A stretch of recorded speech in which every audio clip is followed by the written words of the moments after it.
Let's bring in school principal Grace Dinopol of the Ireneo Lopez Central Elementary School in Maasim, Sarangani. Good afternoon, ma'am. Welcome to StoryCon. Good afternoon po. Magandang hapon, ma'am.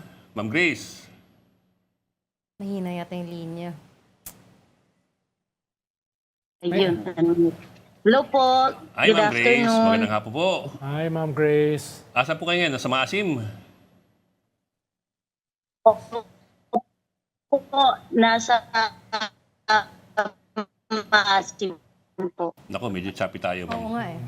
Ah. Understandably, yung the connection would be great.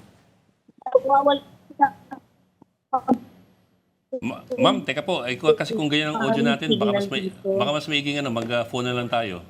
Naka-phoner nga siya. Phoner ba to?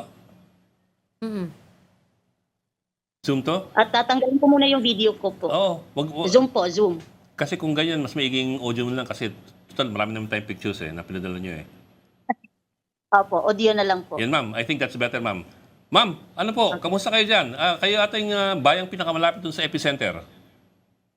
Yun nga po, at kagaya po ng iba na parang na-save po sila kasi nangyari karamihan na nagfa-flag ceremony pa. Unlike po sa iba, ang sa amin naman po, pinapasok ko na yung mga bata kasi nang makita ko ang mga parents, meron pa pong mga bit-bit na mga sanggol at magpapa-enroll pa po kasi nga first day ng school. Meron pa pong hindi nakapagpa-enroll, so I have decided na wag na mag-Zumba, diretso na sa classroom yung mga bata para yung mga parents na gusto pang magpa-enroll, makikater pa namin. Yun nga lang po, nung umakyat na yung mga bata sa second floor, yun na po, lumindol na po at parang pati yung mga parents, hindi na po namin na-control at yun po, biglaan yung mga pangyayari at first time kahit yung mga parents ang nasabi first time din po simulat sa pool, hindi pa po nila naranasan yung ganong katinding lakas ng lindol po. Pinapanood namin yung mga litratong pinadala ninyo. Grabe yung damage dun sa mga sa mga eskwelahan. Pero I suppose hindi lahat ito ay dun sa inyong lugar. Yan po lahat sa Maasim po yan lahat. To? Maasim lang po yan. Di pa po kasali yung sa Glan and Alabel Glan and Malapatan. Yung Glan and Malapatan naman po, yung talagang structure is sirang-sira kahit yung mga daanan nila. Yung mga pictures na sinend ko po sa inyo, Maasim lang po yan. Okay. Ma'am, kasi di ba, ang ganda ko kasi sa Maasim, bandang coast yung Maasim pero may looban pa siya. Yung looban yung medyo mas mahirap puntahan. At yung looban yung kalsada rough road at walang kuryente, walang cell site. Nakukontak ba ninyo nasa looban? Yes po.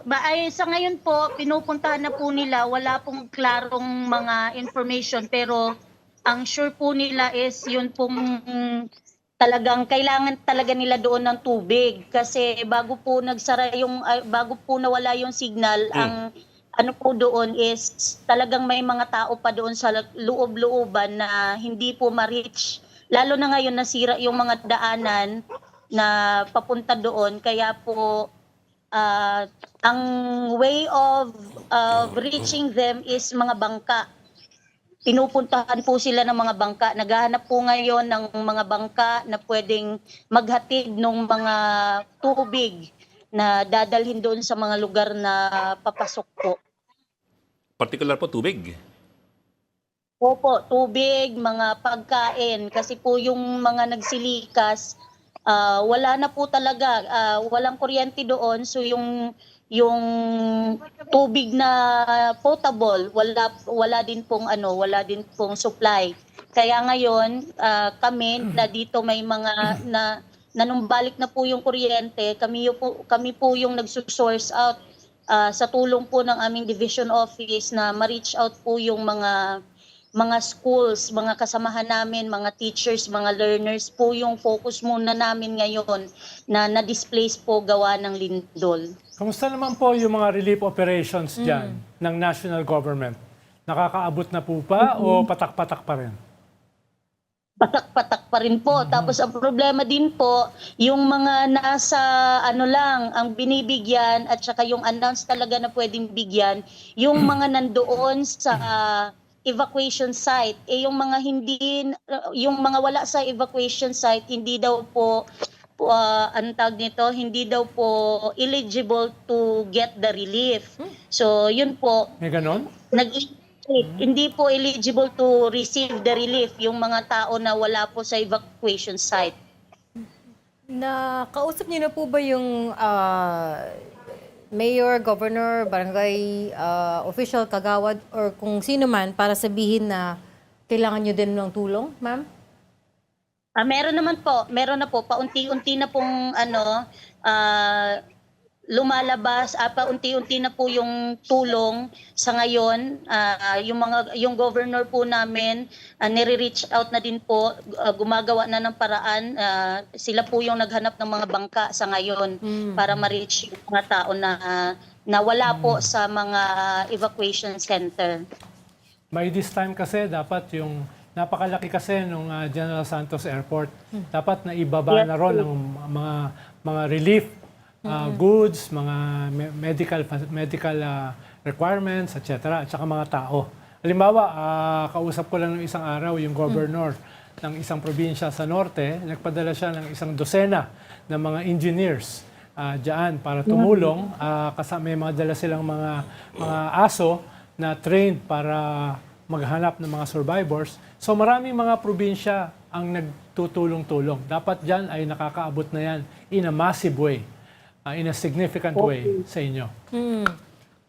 Yes nga po. Kasi po, isa po ito, itong pag-interview po ninyo, nang malaman din po nationally na meron din po, aside sa General Santos, alam po namin devastated din ang General Santos, pero ang Sarangani din po ay talagang tinamaan. Marami po, at saka hanggang sa ngayon, meron pa din mga lugar na hindi po naabot ng tulong kasi nga po hindi madaanan yung daan, walang mga kuryente, at saka wala pa din pong signal. Nawawala pa din po yung signal sa group chat nga po namin doon sa sa mga educators, na sabi doon na meron pang mga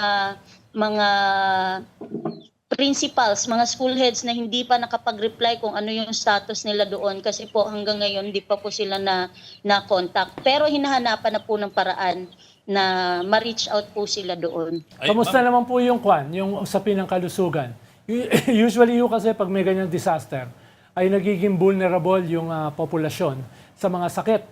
Lalo na, nabanggit nyo na yung supply ng potable water nawala. So kung saan-saan nakakakuha. Yung supply ng electricity ay unstable.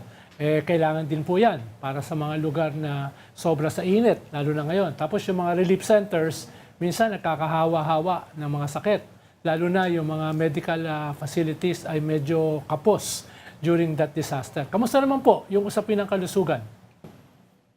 Sa ngayon po kasi sir, hindi po namin napuntahan yung mga evacuation centers kasi nga po kami nagsilikas din kami, gawa po ng may badya din ng tsunami. Malapit din kami, coastal kasi kami. So nagsilikas din kami. Hindi nga lang doon sa evacuation center, pero kami na po yung gumawa na talagang makalikas.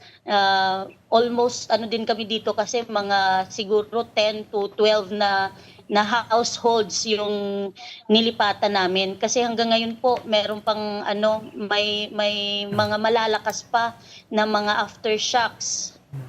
So in terms of health, wala po kaming wala pong masyadong Impormasyon. hindi pa po wala pa pong information na lumalabas po. Basta ang alam lang po namin, may mga gumagalaw naman pero hindi ganoon ka-visible kasi dito hindi pa po naabot dito sa mga yun nga po, nakafocus din sila doon sa may mga evacuation center talaga. Ma'am Grace, tama ba itindi ko na may mga school heads pa na hindi pa nakapag-report in sa sa regional, sa provincial? Ibig sabihin po, meron pang hindi tayo sigurado yung kalagayan. Yes po, pero inaabot na po, sinisiguro na po ng aming division office na maaabot po talaga sila. Meron na pong mga communication at saka pinapupuntahan na po ng mga iba't ibang mga offices ng division office po na mag-reach out sa kanila. Pero so far sa ngayon po, as of 4:27 PM, wala pa pong response kung nakabalik na po ba yung nagpunta doon po. Sa bandang looban po, kamusta? Kasi takaw landslide yung ibang lugar dun sa looban.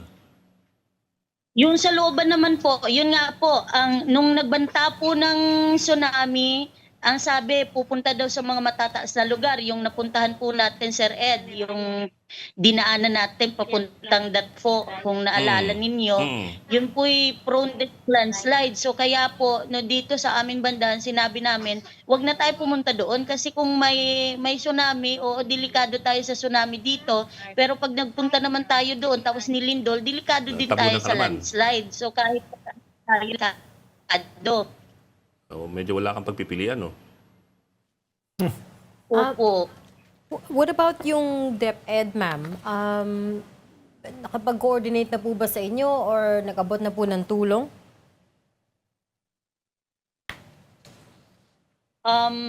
Generally po, sa ngayon ay nagtutulungan pa po kami. May mga kaninang umaga, nag-request pa po yung aming mga education program supervisor na kami muna ay mag-ambag-ambagan na para po ma-provide yung mga tubig papunta doon sa mga liblib na lugar ng Glan at saka Malapatan, Sarangani na hindi pa po naaabot ng mga tubig.